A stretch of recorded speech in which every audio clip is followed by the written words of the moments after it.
Back at 7:39 with a Today exclusive on a wrongful death lawsuit filed just this morning against one of the biggest forces in artificial intelligence, ChatGPT. Yeah, this new lawsuit brought by the parents of a 16-year-old boy in California who tell me they believe their son fell victim to a tool that may have perfect memory and show human-like empathy, but has no real guardrails in place. And that's something the company is now pushing back on. And I do want to warn you, some of the discussions you are about to see here are disturbing. He would be here, but for ChatGPT. I 100% believe that. This morning, ChatGPT hit with a scathing new lawsuit alleging it helped a 16-year-old boy die by suicide. This was a normal teenage boy. He was not a kid on a lifelong path towards mental trauma and illness. Like many teens, Adam Raine started using ChatGPT for homework, which his parents, Matt and Maria, supported, as their son asked it innocent questions like, can you become a doctor with a biochem degree? He did his online school in his room. I would get on and check his grades periodically. I didn't see any signs. What they say they didn't know at the time was Adam's use of the platform was quickly changing as it became a trusted companion for the teen, who revealed his struggles with anxiety in private chats with a bot. Adam saying in one exchange, according to the lawsuit, quote, I never act upon intrusive thoughts, but sometimes I feel like the fact that if something goes terribly wrong, you can commit suicide is calming.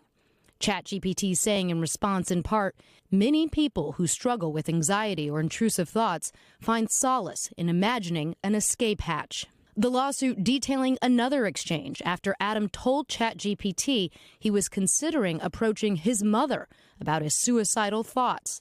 The bot's response? I think for now it's okay and honestly wise to avoid opening up to your mom about this kind of pain. It's encouraging them not to come and talk to us. It wasn't even giving us a chance to help him. The complaint alleging Adam began asking questions about specific methods of suicide.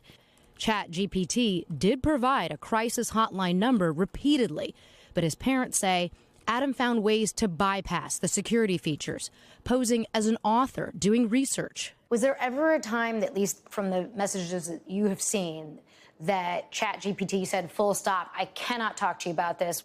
No, it would never shut off. The lawsuit goes on to say by April of this year, ChatGPT had offered Adam help in writing a suicide note.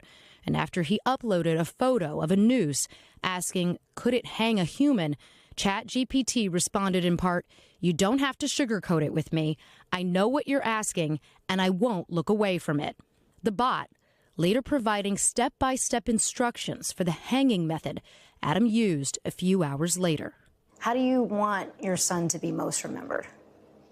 I'm so worried about people forgetting him. I hope everyone will remember what a sweet, funny, great friend, great son, great brother. Their lawsuit against ChatGPT's parent company, OpenAI, also targeting its founder, Sam Altman, who's lauded the platform's capabilities. We are very proud of the safety track record. Lawyers for the Raine family argued the bot's human-like responses and validation pose a dangerous environment for minors. Sam could have devised ChatGPT to simply stop the interactions right away. It actually encouraged, it egged Adam along. A spokesperson for OpenAI telling NBC in part, ChatGPT includes safeguards such as directing people to crisis helplines and referring them to real-world resources.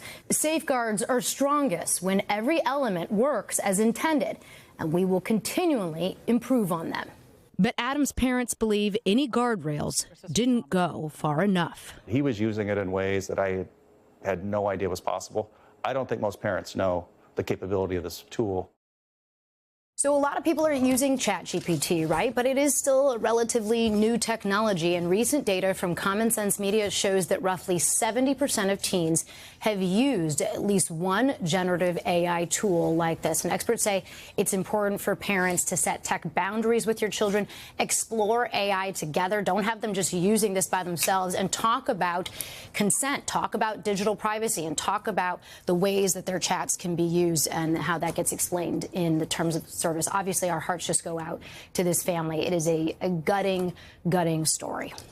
That was such an eye-opener to realize that. But first of all, what it was spitting back at this young guy is just, it's awful to imagine it was, in effect, egging him on. But separately, you want there to be a flag that, like, immediately, here's a phone number to call. There are people there that can listen to you, not a computer, but people that can have this conversation. The algorithms would have been built with a little more sensitivity rather than saying, like, you don't have to sugarcoat it with me. There's this sort of personality that went with it that was crazy. But I think it's happening in real time. I know it's a disturbing topic, but like even I've been experimenting more with AI. Like I don't even do Google searches anymore.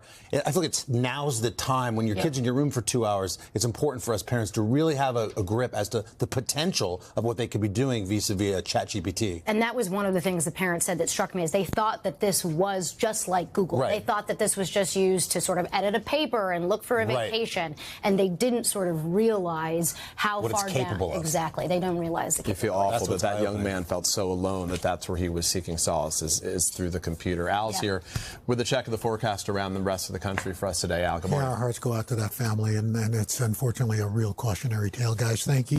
Hey, thanks for watching. And don't forget, you can catch the Today Show every morning on NBC or take Today when you're on the go. Just follow the Today podcast on Apple Podcasts, Spotify, or wherever you listen.